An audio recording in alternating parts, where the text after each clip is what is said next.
Tidak semua orang yang berilmu benar-benar memiliki ilmu. Kalimat ini terdengar sederhana, tetapi jika direnungkan lebih dalam, ia seperti mengetuk sesuatu yang tersembunyi di dalam hati kita. Hari ini, banyak manusia berlomba-lomba mengejar ilmu. Mereka membaca buku, menghadiri majelis, mendengar ceramah, bahkan menghafal ribuan halaman kitab. Secara lahir, mereka tampak sebagai orang yang berilmu. Ucapan mereka penuh dalil, argumen mereka kuat, dan pengetahuan mereka luas. Namun anehnya, tidak semua dari mereka merasakan ketenangan. Tidak semua dari mereka memiliki hati yang hidup. Dan tidak sedikit, justru yang semakin jauh dari kedamaian, meskipun ilmunya semakin bertambah. Disinilah para ulama besar memberikan satu peringatan yang sangat dalam. Mereka mengatakan, di atas ilmu yang kita pelajari, masih ada ilmu yang jauh lebih tinggi. Sebuah ilmu yang tidak hanya menambah pengetahuan, tetapi mengubah cara seseorang melihat kehidupan. Ilmu yang tidak hanya memenuhi kepala, tetapi menghidupkan hati. Ilmu yang jika seseorang mendapatkannya, ia tidak lagi diperbudak oleh dunia. Bayangkan seseorang yang sebelumnya gelisah oleh harta, gelisah oleh penilaian manusia, gelisah oleh masa depan, lalu tiba-tiba hatinya menjadi tenang. Bukan karena masalahnya hilang, tetapi karena cara hatinya memandang dunia telah berubah. Inilah ilmu yang dimaksud oleh para ulama. Ilmu yang tidak sekedar diketahui, tetapi dirasakan. Ilmu yang tidak hanya dipahami, tetapi mengalir dalam jiwa. Namun yang lebih mengejutkan adalah kenyataan ini. Banyak orang berilmu tidak pernah sampai ke sana. Mereka berhenti pada apa yang bisa dijelaskan. Mereka puas dengan apa yang bisa dihafal. Mereka merasa cukup dengan apa yang bisa diperdebatkan. Padahal, ilmu yang sejati justru dimulai ketika perdebatan itu berakhir, dan hati mulai berbicara. Mengapa hal ini bisa terjadi? Mengapa seseorang bisa belajar bertahun-tahun, tetapi tidak pernah merasakan kedekatan dengan Tuhannya? Jawabannya mungkin tidak sederhana, tetapi para ulama tasawuf telah lama menjelaskan satu hal yang sering dilupakan. Bahwa ilmu bukan hanya soal akal. Akal memang penting. Ia adalah pintu pertama untuk memahami kebenaran. Dengan akal, manusia bisa membedakan yang benar dan yang salah, yang halal dan yang haram, yang baik dan yang buruk. Namun, akal memiliki batas. Ia bisa menjelaskan tentang api, tetapi tidak bisa membuat seseorang merasakan panasnya tanpa menyentuhnya. Ia bisa menjelaskan tentang manis, tetapi tidak bisa menghadirkan rasa manis itu tanpa mencicipinya. Begitu pula dengan ilmu tentang Allah. Akal bisa menjelaskan sifat-sifatnya. Akal bisa memahami dalil-dalil tentang keberadaannya. Akal bisa menyusun argumen tentang kebesarannya. Tetapi, apakah itu cukup untuk membuat hati merasa dekat dengannya? Belum tentu. Disinilah letak rahasia yang sering terlewatkan, bahwa ada jarak antara mengetahui dan merasakan. Seseorang bisa tahu bahwa Allah Maha Pengasih, tetapi belum tentu ia merasakan kasih sayang itu dalam hidupnya. Seseorang bisa tahu bahwa Allah Maha Dekat, tetapi belum tentu ia merasakan kedekatan itu di dalam hatinya. Dan selama ilmu masih berhenti di tingkat mengetahui, maka perjalanan itu belum selesai. Para ulama menyebut bahwa perjalanan ilmu yang sejati adalah perjalanan dari kepala menuju hati. Dari memahami, menuju merasakan. Dari merasakan, menuju mengenal. Dan perjalanan inilah yang tidak semua orang mampu menempuhnya. Bukan karena jalannya tertutup, tetapi karena tidak semua orang mau berjalan lebih jauh. Sebagian orang merasa cukup ketika sudah tahu. Sebagian merasa cukup ketika sudah dianggap pintar. Sebagian bahkan terjebak dalam rasa bangga terhadap ilmunya sendiri. Padahal, justru disitulah perjalanan itu terhenti. Karena ilmu yang sejati tidak membuat seseorang merasa tinggi. Ia justru membuat seseorang semakin sadar betapa sedikit yang ia ketahui, dan betapa luasnya rahasia yang belum ia pahami. Lalu pertanyaannya kembali muncul. Apa sebenarnya ilmu yang berada di atas ilmu itu? Bagaimana cara mencapainya? Dan mengapa hanya sedikit manusia yang benar-benar sampai ke sana? Jawaban dari pertanyaan ini akan membawa kita masuk ke dalam perjalanan yang lebih dalam. Sebuah perjalanan yang tidak hanya melibatkan pikiran, tetapi juga hati. Perjalanan yang tidak hanya menuntut kecerdasan, tetapi juga keikhlasan. Dan dari sinilah, kita mulai memahami bahwa ilmu yang tertinggi bukanlah tentang seberapa banyak yang kita ketahui, tetapi tentang seberapa dalam kita mengenal. Setelah kita menyadari bahwa tidak semua ilmu mampu menghidupkan hati, maka pertanyaan berikutnya adalah, di mana sebenarnya letak hakikat ilmu itu? Dalam perjalanan spiritual para ulama dan para sufi, terdapat satu kalimat yang sangat dalam, kalimat yang menjadi kunci dari seluruh pembahasan ini. Ilmu sejati bukan hanya yang masuk ke akal, tetapi yang turun ke hati. Kalimat ini sederhana, tetapi maknanya sangat luas. Karena selama ini, banyak manusia memahami ilmu hanya sebatas apa yang bisa dipikirkan. Selama bisa dijelaskan, dianggap sudah cukup. Selama bisa dihafal, dianggap sudah sampai. Padahal, ilmu yang hanya berhenti di akal seringkali tidak mampu mengubah siapa diri kita sebenarnya. Kita bisa mengetahui banyak hal, tetapi tetap mudah marah. Kita bisa memahami hukum-hukum agama, tetapi masih sulit ikhlas. Kita bisa menjelaskan tentang sabar, tetapi masih gelisah ketika diuji. Mengapa ini bisa terjadi? Karena ilmu itu belum benar-benar turun. Ia masih berada di permukaan, belum menyentuh kedalaman hati. Banyak orang menghafal kitab, memahami hukum, bahkan menguasai berbagai cabang ilmu. Mereka tahu mana yang benar dan mana yang salah. Mereka mampu menjawab pertanyaan orang lain dengan cepat dan tepat. Namun para wali Allah memberikan satu peringatan yang sangat halus, bahwa semua itu belum tentu membuat seseorang benar-benar mengenal Allah. Mengapa? Karena mengenal Allah bukan sekedar memahami konsep tentangnya, bukan hanya mengetahui dalil tentang keberadaannya, dan bukan hanya mampu menjelaskan sifat-sifatnya. Mengenal Allah adalah keadaan hati. Sebuah keadaan di mana hati benar-benar merasa dekat, merasa diawasi, merasa bergantung, dan merasa bahwa tidak ada tempat kembali selain kepadanya. Disinilah perbedaan antara ilmu yang hanya dipelajari dengan ilmu yang benar-benar dihidupi. Seseorang bisa berbicara tentang tawakal, tetapi hatinya masih penuh kecemasan. Seseorang bisa menjelaskan tentang keikhlasan, tetapi masih berharap pujian manusia. Itu bukan karena ilmunya salah, tetapi karena ilmunya belum sampai ke hati.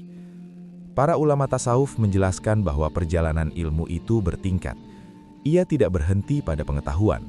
Di atas ilmu pengetahuan ada ilmu rasa, dan di atas ilmu rasa ada ilmu makrifat. Ilmu pengetahuan adalah ketika kita mengetahui kebenaran. Ilmu rasa adalah ketika kita mulai merasakan kebenaran itu dalam hati. Dan ilmu makrifat adalah ketika kita benar-benar hidup dalam kesadaran akan kebenaran itu. Perjalanan ini seperti seseorang yang belajar tentang air. Pertama, ia membaca tentang air. Ia tahu sifat-sifatnya, manfaatnya, bahkan rumusnya. Ini adalah ilmu pengetahuan. Kemudian ia menyentuh air. Ia merasakan dinginnya, lembutnya, dan alirannya. Ini adalah ilmu rasa. Dan akhirnya ia tenggelam di dalam air. Ia merasakan sepenuhnya keberadaan air di sekelilingnya. Ini adalah makrifat. Begitu pula dengan mengenal Allah. Ada orang yang hanya tahu tentang Allah. Ada orang yang mulai merasakan kehadirannya. Dan ada orang yang hidup sepenuhnya dalam kesadaran akannya. Dan disinilah rahasia mengapa hanya sedikit manusia yang sampai ke tingkat tertinggi. Karena perjalanan dari akal ke hati bukan perjalanan yang mudah. Ia bukan hanya membutuhkan belajar, tetapi juga membutuhkan kejujuran. Bukan hanya membutuhkan pengetahuan, tetapi juga membutuhkan penyucian diri. Karena yang menghalangi turunnya ilmu ke hati bukan kurangnya pengetahuan, tetapi kotornya hati itu sendiri. Kesombongan, iri hati, cinta dunia yang berlebihan, dan keinginan untuk dipuji. Semua itu adalah hijab yang menutup jalan ilmu menuju hati. Selama hati masih dipenuhi oleh hal-hal tersebut, maka ilmu hanya akan berputar di kepala, tanpa pernah menyentuh jiwa. Inilah sebabnya para ulama tidak hanya mengajarkan ilmu, tetapi juga mengajarkan adab, keikhlasan, dan tazkiyatun nafs, penyucian jiwa. Karena mereka tahu, tanpa hati yang bersih, ilmu tidak akan pernah menjadi cahaya. Ia hanya akan menjadi informasi. Tetapi ketika hati mulai dibersihkan, ketika seseorang mulai jujur kepada dirinya sendiri, ketika ia mulai belajar merendahkan diri di hadapan Allah, maka perlahan-lahan ilmu itu mulai turun. Ia tidak lagi sekedar dipahami, tetapi mulai dirasakan. Ayat-ayat Al-Quran yang dulu terasa biasa, mulai menyentuh hati. Zikir yang dulu terasa ringan di lisan, mulai terasa dalam di jiwa. Dan ibadah yang dulu terasa sebagai kewajiban, mulai berubah menjadi kebutuhan. Di titik inilah seseorang mulai memasuki dunia yang berbeda. Dunia di mana ilmu tidak lagi hanya menjelaskan, tetapi menghidupkan. Dan dari sinilah perjalanan akan berlanjut, menuju satu tingkatan yang lebih dalam, di mana hati tidak hanya memahami kebenaran, tetapi mulai merasakan kehadirannya secara nyata. Ketika ilmu mulai dipahami sebagai perjalanan dari akal menuju hati, maka kita perlu kembali kepada titik awalnya, yaitu akal itu sendiri.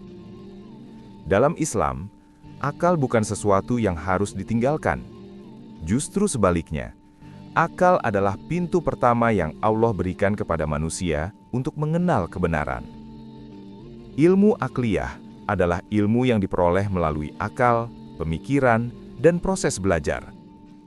Melalui akal inilah manusia membaca, memahami, menimbang, dan menarik kesimpulan dari berbagai pengetahuan. Dengan akal, manusia mampu memahami Al-Quran, mempelajari hadis, menggali hukum-hukum syariat, hingga mengembangkan berbagai cabang ilmu seperti fikih, tafsir, dan logika. Tanpa akal, wahyu tidak akan bisa dipahami. Tanpa akal, petunjuk tidak akan bisa dimengerti. Inilah sebabnya para ulama selalu menempatkan akal sebagai anugerah yang sangat besar dari Allah. Seorang ulama besar seperti Imam Al-Ghazali menjelaskan bahwa akal adalah cahaya. Cahaya yang dengannya manusia dapat membedakan antara yang benar dan yang salah. Cahaya yang membimbing manusia keluar dari kegelapan kebodohan menuju terang pemahaman. Bayangkan seseorang yang hidup tanpa ilmu. Ia tidak tahu mana yang halal dan mana yang haram. Ia tidak memahami tujuan hidupnya. Ia mudah terjebak dalam hawa nafsu tanpa arah yang jelas. Maka ilmu akliyah hadir sebagai penyelamat. Ia menjadi kompas dalam kehidupan. Ia menunjukkan jalan yang benar dan memperingatkan dari jalan yang salah. Namun, disinilah letak keseimbangannya. Meskipun akal adalah cahaya, ia bukanlah cahaya yang sempurna. Akal memiliki batas. Ia mampu memahami banyak hal, tetapi tidak semua realitas bisa dijangkau olehnya. Akal bisa menjelaskan tentang Allah. Ia bisa memahami dalil-dalil tentang keberadaannya. Ia bisa menyusun argumen yang kuat tentang kebesarannya. Tetapi, apakah akal mampu membuat hati merasa dekat kepadanya? Belum tentu. Disinilah banyak orang terjebak tanpa sadar. Mereka mengira bahwa ketika sudah memahami agama secara logis, maka mereka sudah sampai pada tujuan. Padahal, memahami bukanlah akhir dari perjalanan. Ia baru permulaan. Seseorang bisa sangat cerdas secara intelektual, menguasai banyak kitab, dan dikenal sebagai orang berilmu. Tetapi hatinya masih gelisah, masih mudah tersinggung, masih terikat kuat dengan dunia. Ini bukan karena ilmunya salah, tetapi karena ilmunya belum melampaui akal. Para ulama tasawuf sering mengingatkan bahwa ilmu yang hanya berhenti di akal belum tentu mampu menghidupkan hati. Karena hati membutuhkan sesuatu yang lebih dari sekedar pemahaman. Ia membutuhkan keikhlasan, ia membutuhkan amal, ia membutuhkan penyucian diri. Tanpa itu semua, ilmu hanya akan menjadi beban. Bahkan, dalam beberapa keadaan, ilmu bisa menjadi sebab seseorang merasa lebih tinggi dari orang lain. Merasa paling benar, merasa paling tahu. Padahal, justru disitulah letak bahaya yang paling halus. Karena ilmu yang tidak disertai dengan keikhlasan tidak akan melahirkan cahaya. tetapi justru bisa melahirkan kesombongan. Dan kesombongan adalah hijab terbesar antara manusia dengan Allah. Inilah sebabnya para ulama selalu menekankan bahwa ilmu harus disertai dengan amal. Apa yang diketahui harus diamalkan. Apa yang dipahami harus dihidupi. Jika seseorang mengetahui tentang sabar, maka ia harus belajar bersabar. Jika ia memahami tentang keikhlasan, maka ia harus melatih hatinya untuk ikhlas. Karena ilmu yang tidak diamalkan, tidak akan pernah sampai ke hati. Sebaliknya, ketika ilmu diamalkan dengan sungguh-sungguh, perlahan-lahan ia akan berubah menjadi cahaya di dalam jiwa. Dan dari cahaya itulah, lahir perubahan yang nyata. Hati menjadi lebih lembut, ucapan menjadi lebih terjaga, dan sikap menjadi lebih rendah hati. Inilah tanda bahwa ilmu mulai hidup. Ilmu yang benar tidak membuat seseorang merasa besar. Ia justru membuat seseorang semakin sadar betapa kecil dirinya di hadapan Allah. Ia tidak membuat seseorang keras terhadap orang lain. Ia justru membuatnya lebih penuh kasih dan pengertian. Dan ia tidak membuat seseorang mencintai dunia lebih dalam. Ia justru membebaskan hati dari keterikatan yang berlebihan terhadap dunia. Namun penting untuk dipahami bahwa semua ini tidak mungkin terjadi tanpa melalui tahap ilmu akliyah terlebih dahulu. Karena ilmu akliyah adalah fondasi, ia adalah pintu pertama, ia adalah langkah awal yang harus dilalui oleh setiap pencari kebenaran. Tanpa fondasi ini, perjalanan spiritual bisa menjadi kabur bahkan berbahaya. Karena seseorang bisa merasa dekat secara emosional, tetapi sebenarnya menyimpang dari kebenaran. Oleh karena itu, para ulama selalu menjaga keseimbangan. Mereka menuntut ilmu dengan akal dan menyucikan hati dengan amal. Dari sinilah jalan yang lurus terbentuk. Jalan yang membawa seseorang tidak hanya memahami kebenaran, tetapi juga merasakannya. Dan ketika ilmu mulai bergerak dari akal menuju hati, maka perjalanan akan naik ke tingkat berikutnya. Sebuah keadaan di mana kebenaran tidak lagi hanya diketahui, tetapi mulai dirasakan secara nyata di dalam jiwa. Ketika ilmu tidak lagi berhenti di akal dan mulai turun perlahan ke dalam hati, maka disitulah seseorang mulai memasuki wilayah yang sangat halus dalam perjalanan spiritual. Wilayah ini dikenal oleh para ulama tasawuf sebagai ilmu zauq, ilmu rasa. Ilmu zauq adalah ilmu yang tidak hanya dipahami, tetapi dirasakan oleh hati. Ia bukan hasil dari sekedar membaca. Bukan pula hasil dari diskusi panjang atau perdebatan ilmiah. Ia lahir dari perjalanan, dari ibadah yang terus dijaga, dari zikir yang terus diulang, dari mujahadah yang tidak pernah berhenti, dan dari usaha yang sungguh-sungguh untuk membersihkan hati. Pada tahap ini, sesuatu yang sebelumnya hanya diketahui mulai berubah menjadi pengalaman. Seseorang mungkin sejak lama tahu bahwa Allah Maha Pengasih. Ia pernah membaca ayat-ayatnya. Ia pernah mendengar penjelasan tentang luasnya rahmatnya. Namun semua itu masih berada di tingkat pengetahuan. Sampai suatu hari, dalam keheningan doa, dalam kesendirian sujud, atau dalam kelelahan hidup yang membuatnya berserah sepenuhnya, tiba-tiba, hatinya merasakan sesuatu yang berbeda. Ia merasakan ketenangan yang tidak bisa dijelaskan. Ia merasakan kelembutan yang tidak pernah ia rasakan sebelumnya.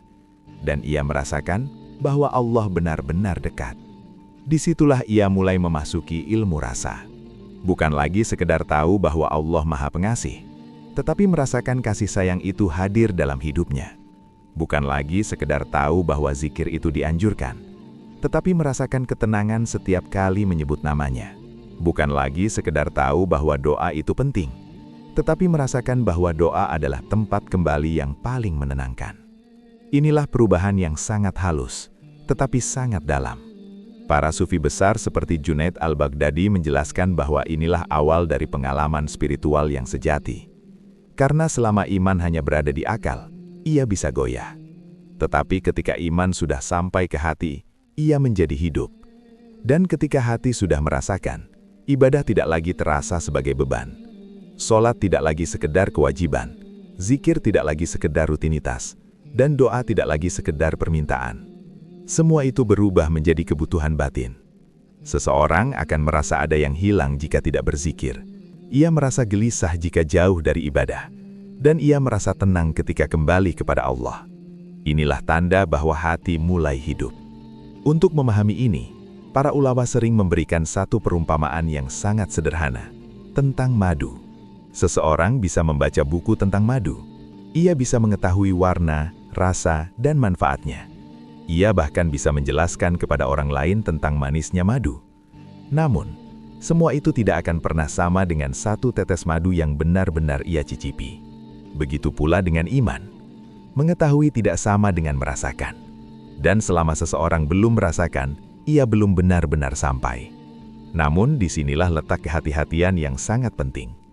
Para ulama tasawuf mengingatkan bahwa ilmu rasa harus tetap berjalan di atas syariat.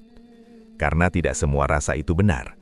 Ada rasa yang datang dari hati yang bersih, tetapi ada juga rasa yang berasal dari hawa nafsu atau bisikan yang menyesatkan.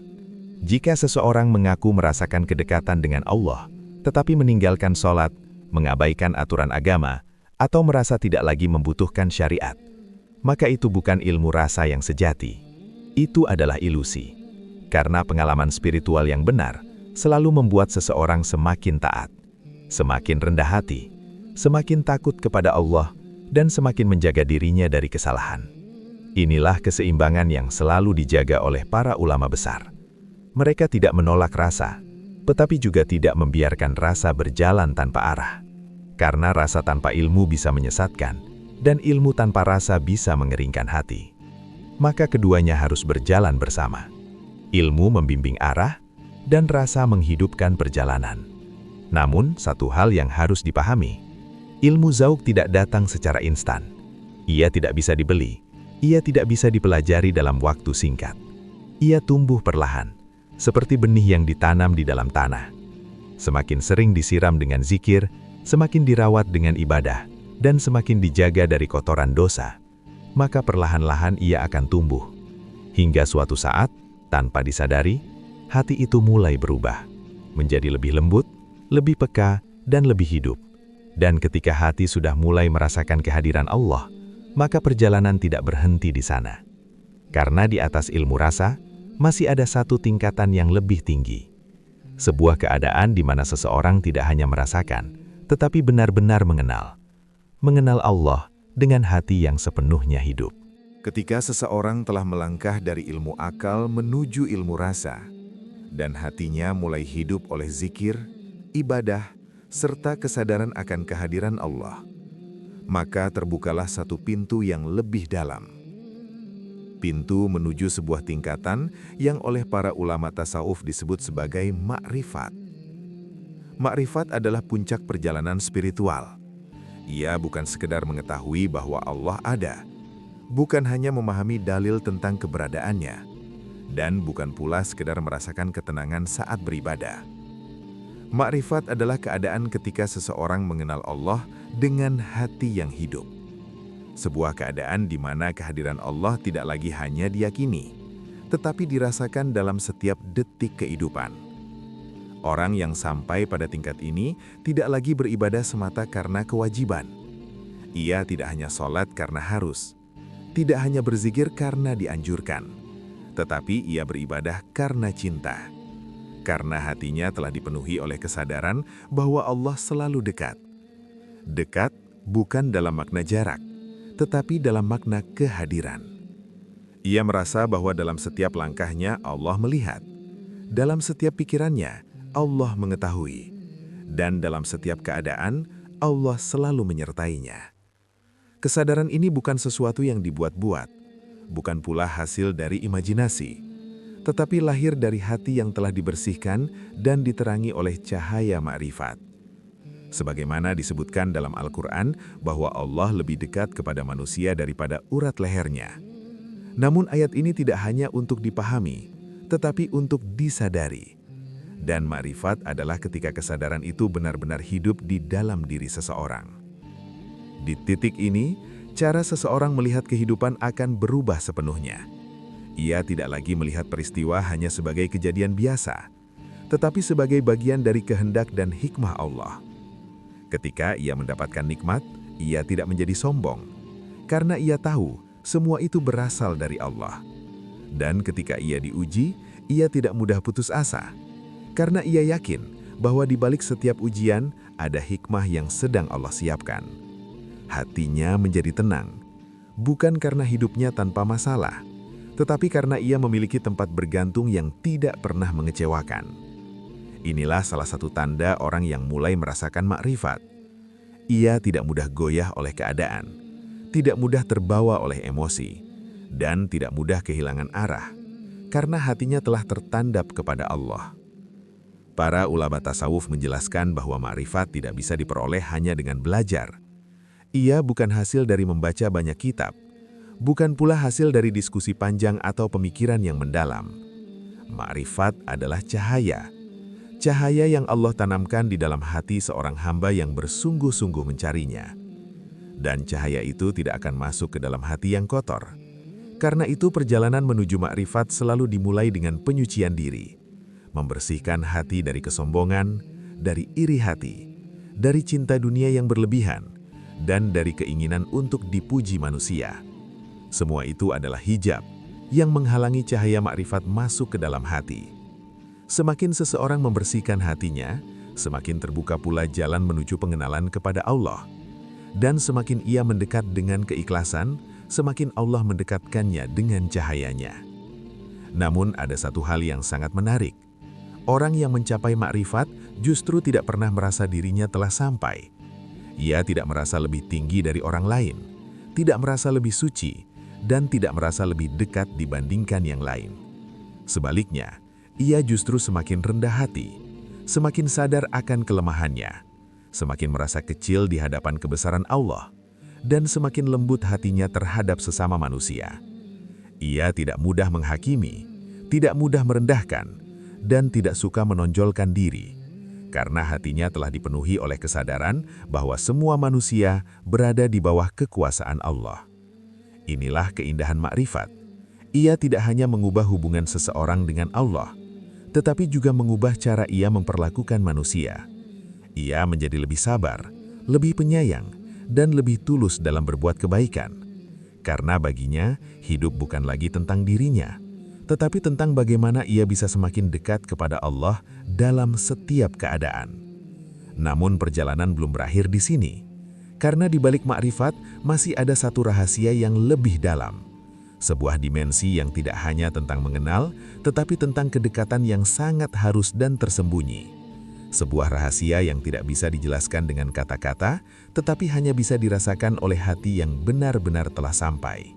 Ketika seseorang telah sampai pada makrifat, merasakan kehadiran Allah dalam setiap detik kehidupannya, dan hatinya hidup dalam kesadaran yang terus terjaga, maka sesungguhnya ia telah berada di ambang sebuah rahasia yang lebih dalam.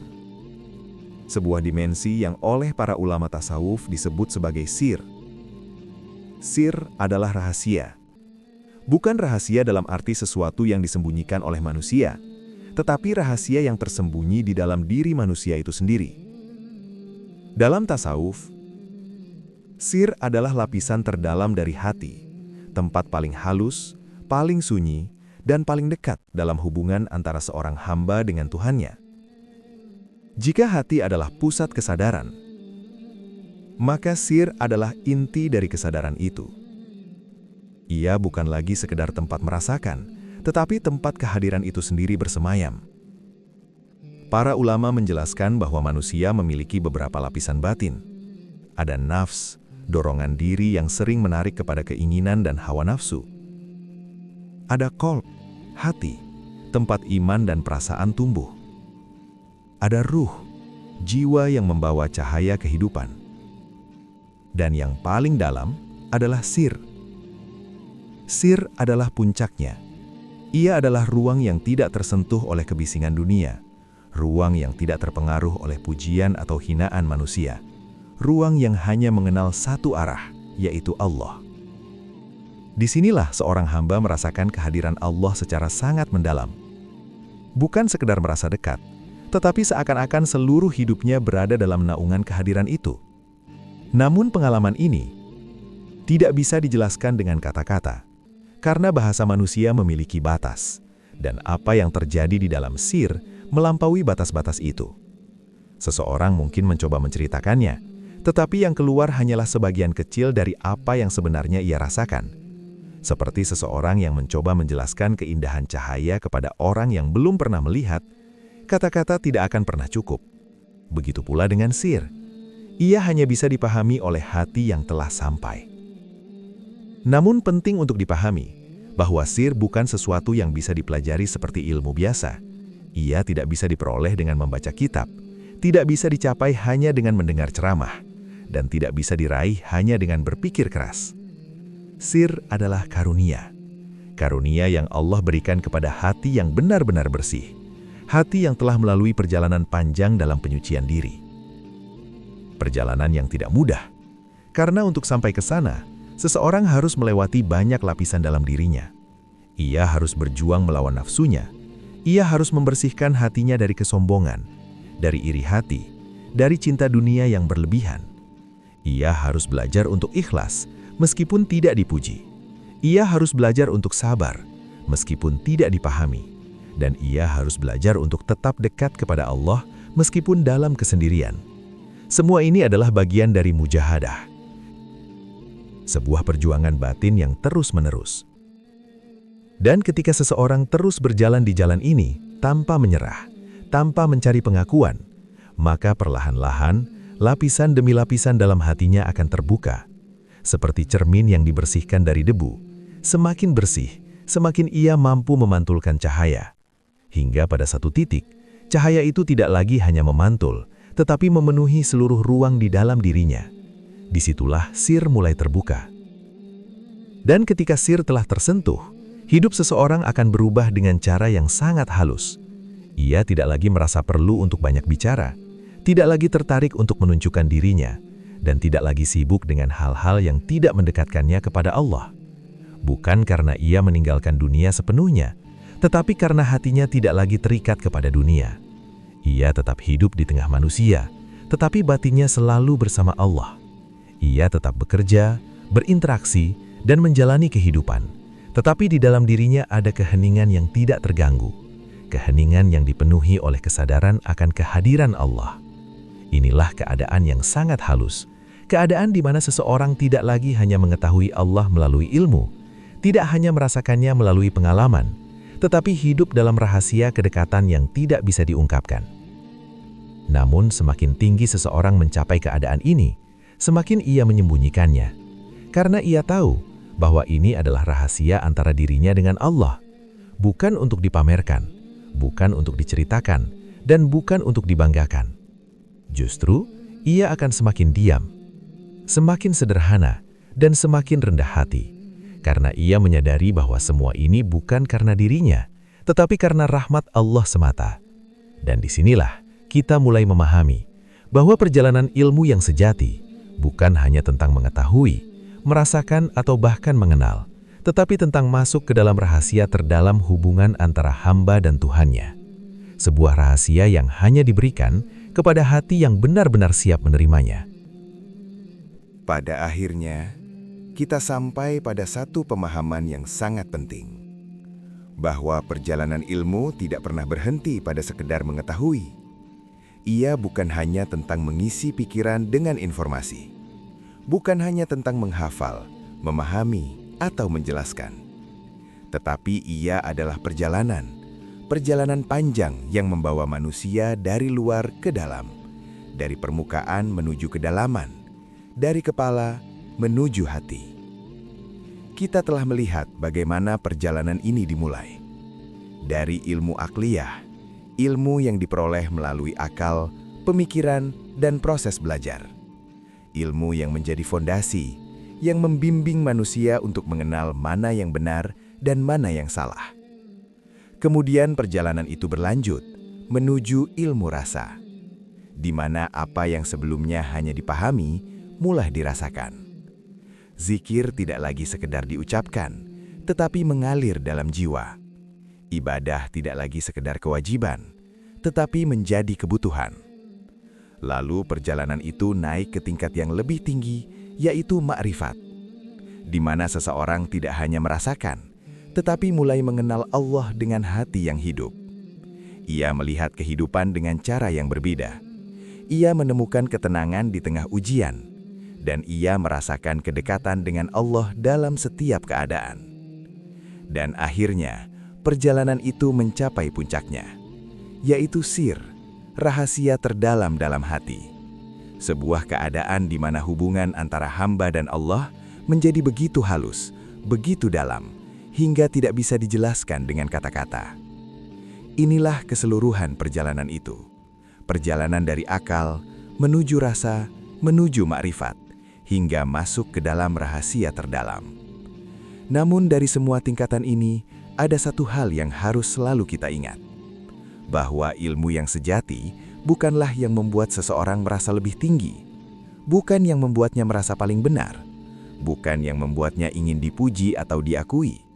Tetapi ilmu yang sejati adalah ilmu yang membuat seseorang semakin rendah hati, semakin sadar bahwa dirinya lemah, semakin merasa membutuhkan Allah, dan semakin lembut dalam memperlakukan sesama manusia. Jika ilmu membuat hati menjadi keras, maka ada yang salah. Jika ilmu membuat seseorang mudah merendahkan orang lain, maka ada yang belum sampai. Karena semakin seseorang mengenal Allah, semakin ia menyadari betapa kecil dirinya. Dan semakin ia menyadari itu, semakin ia tidak memiliki alasan untuk sombong. Inilah tanda bahwa ilmu telah hidup. Bukan lagi sekedar pengetahuan, tetapi telah menjadi cahaya dalam jiwa. Dan ketika ilmu telah sampai pada tahap ini, hidup pun akan berubah. Bukan karena dunia berubah, tetapi karena cara hati memandang dunia yang berubah. Apa yang dulu membuat gelisah, tidak lagi menguasai. Apa yang dulu ditakutkan, tidak lagi menghancurkan. Dan apa yang dulu dikejar dengan penuh ambisi, kini terlihat sebagai sesuatu yang sementara. Hati menjadi lebih tenang, lebih ikhlas, dan lebih sadar bahwa semua yang ada di dunia ini hanyalah titipan, sementara dan akan berlalu. Namun di balik semua itu, ada satu tujuan yang tidak pernah berubah. Tujuan dari seluruh perjalanan ini, tujuan dari seluruh ilmu yang dipelajari, yaitu agar seorang hamba benar-benar mengenal Tuhannya.